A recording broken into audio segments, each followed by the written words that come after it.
Hey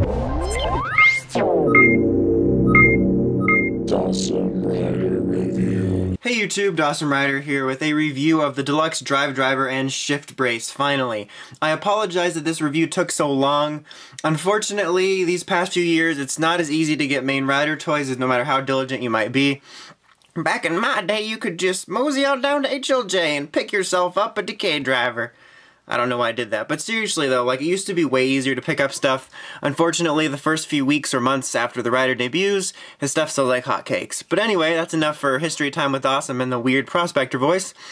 So let's just jump right into it. I'm foregoing the box for these reviews. If you're really upset about it, let me know and I can bring it back later. I'm not going to do an update, review of the box, but I don't even know, like, I'm in a weird mood today. Anyway, let's get started. So what you get in it is obviously the driver itself. It's right here. If you didn't see it, then you probably shouldn't be watching this video and be getting help. And then you get the shift brace, which works in conjunction with it, which is quite unique. I can't think of any other riders that did it this way. We've had some that have used, you know, brace space changers. I think Ibuki and Zabi are the only ones I can think of. And then obviously, the vast majority use the belt, but I can't think of one that really used them together in the modern era, so that's pretty neat. And then you get two shift cars. You get the Speed Type 1, which is for the main form here. And then you get Max Flare, which is for fire powers. So, yeah, let's go ahead with, let's just look at things aesthetically first. Let's do that. So the driver here, when I first saw it, I really didn't know what to think about it. I had a hard time forming an opinion. But now that I've had more time to look at it both in the show and in person, I like it quite a bit. It's not like, oh my god, this is the best design ever, you have to go, rawr.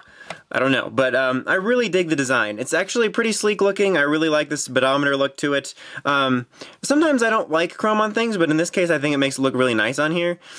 And it just overall looks really sleek, and the way this screen works is really neat, which is cool. You got the logo down here also sort of chromed out. It's primarily just these main few colors here of silver, black, and a little bit gold. You got the little, you know, ignition here. And then the back, there's really not too much to it. You got the belt, which is haphazardly put on, which can only really fit small Japanese children or really skinny people. Otherwise, you can mod it. And what's really cool about this, though, is there's a little thing here. I don't know if you can see it. It says press. It's like a seatbelt. So when you plug it in, it's just like how a seatbelt works, which really fits in the motif. It's just a nice little touch that makes it pretty neat. The shift brace itself, the fifth brace, I don't know why I had a lisp there, is pretty unmiraculous. It's just nothing too special. Yeah, it's pretty boring. I really don't have much to say about it, honestly. It does have electronics in it. It doesn't make any sort of activation noises or anything. It just got a little red light on it. And it essentially works with this like a remote, with this being the driver. And what's one thing interesting on it is that its strap here has got like a watch strap, which is really interesting because usually, you know, they have those little peg systems, so I thought that was kind of interesting. And then obviously, like I said, you get the shift cars. They look pretty neat. I honestly didn't expect Spike's in the next review. Expect to like them as much as I did, because usually I'm not a huge fan of car-based things, but I actually am really digging drive stuff, and I think it looks really neat. The paint, I don't know how well the camera's picking it up for some reason, but it's kind of almost got a nice shine to it. It's pretty cool. They obviously shift around like this for when you transform, but they each kind of have a little individualized symbol on there. You got the main logo there. And then you got Max Flares here, which is more of a sort of translucent orange plastic to give the feeling of flame. And you got some flames right here. Some more so than others, but I really like that they all kind of have a unique personality to them. And you flip it up here, you got the logo here. I think it's kind of cool. It kind of reminds me of like Gaia Memories or maybe even like Ranger Keys the way it does that. It's actually pretty neat.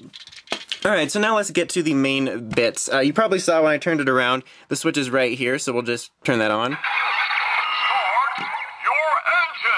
Alright. And then there's a switch here for this. Like I said, there's no electronics or activating noises for that. So, alright. So, the first thing I guess we'll do is transformation. That makes the most sense.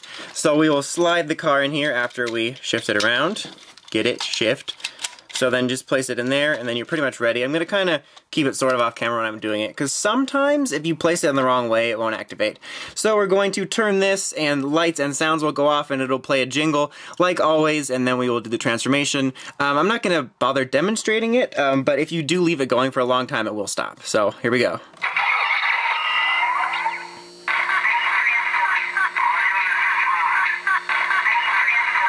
Alright, so then you shift this up.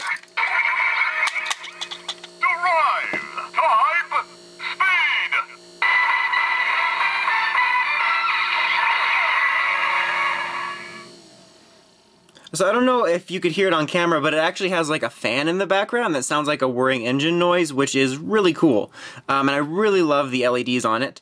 So like I said, obviously that was the transformation, and now we will do the 3 variations on attack noises. So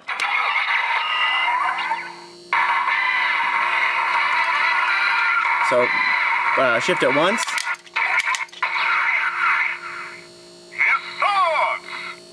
Whoops.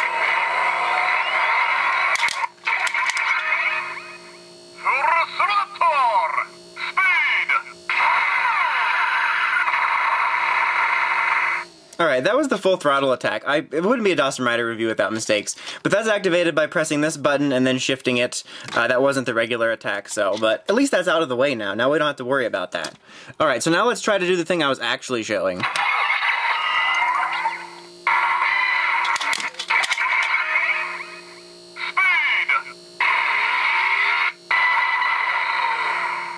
Alright, so now then you can do it by shifting it twice.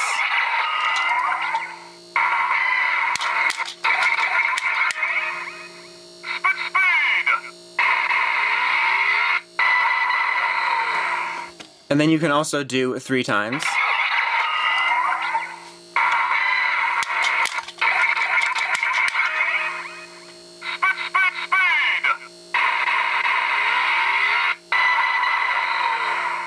And then something to note, as you saw, I was doing it pretty fast there, so, you know, went speed.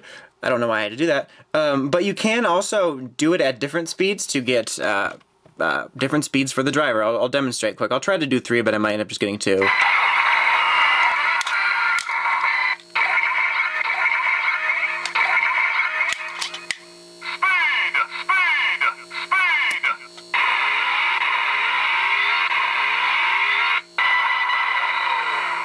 Alright, so there you saw, you can sort of change it so they can almost say the full word or just go really fast. So that's kind of neat. Alright, and then the last thing we'll show is just when you press it and take it out with noises.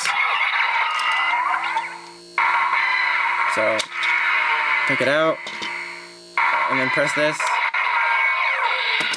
Nice drive! And that's what it'll say when you take out a car.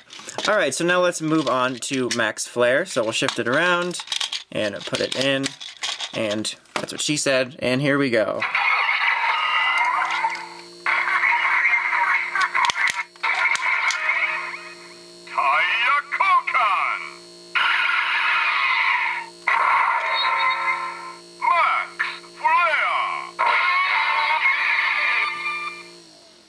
Alright, now we will do the attack noises and hope we don't do the Hisatsu attack first.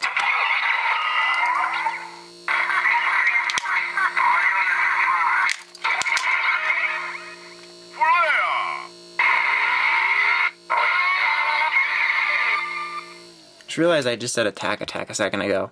Anyway, now for the 2-1. 2-1.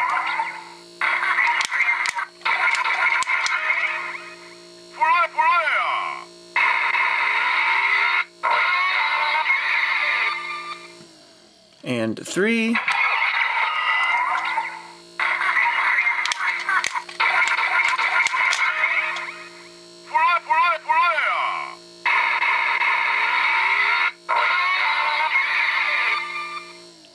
Alright, and now we will do the final attack.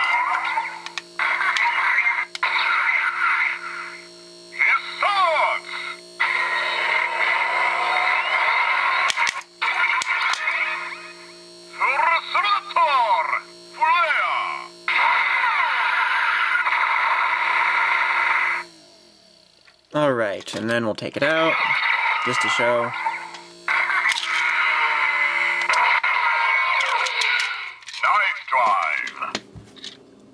Alright, so you can also activate some other noises really without anything. So what you do is just turn this once and then press the button on here and you'll get some various little LEDs. So let's go ahead and show that off quick.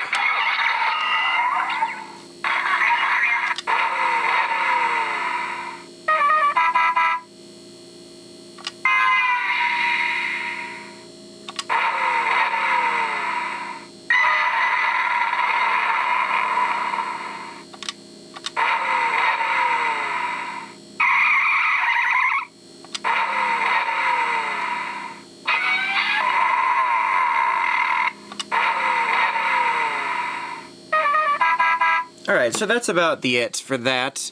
I kind of wish that with those extra little noises, you know, it had little different faces for belt, and I wish it kind of had some sound phrases with it, which would be kind of cool, because this is like, that I remember, the first sentient belt we really gotten since Kiva. But so yeah, that could have been neat. But yeah, overall, I really dig this driver a lot, actually. Like I said, I dig the design. I think the concept's pretty unique in terms of, you know, using the brace and the belt together. The sounds are pretty cool. I really dig the way the LED works on it, sort of having a custom like LED symbol for all these different attacks and forms and all that. And it's just overall really neat. I think it's a lot of fun. I think the cars are a lot of fun. The driver is a lot of fun to mess around with. Yeah, if you are into the show or into the, you know, just the toy itself and you're pondering a purchase, I can definitely recommend it. I think it's a fun driver so far. I think it's going to be a fun year. Definitely another fun one. I think that's just the word of the review is fun. But yeah, that's pretty much about it. Until next time, make sure you check out the Crazy Podcast at writersrangersrambles.com. And of course, don't forget to like, comment, and subscribe. Until next time, it's Dawson Rider, signing out.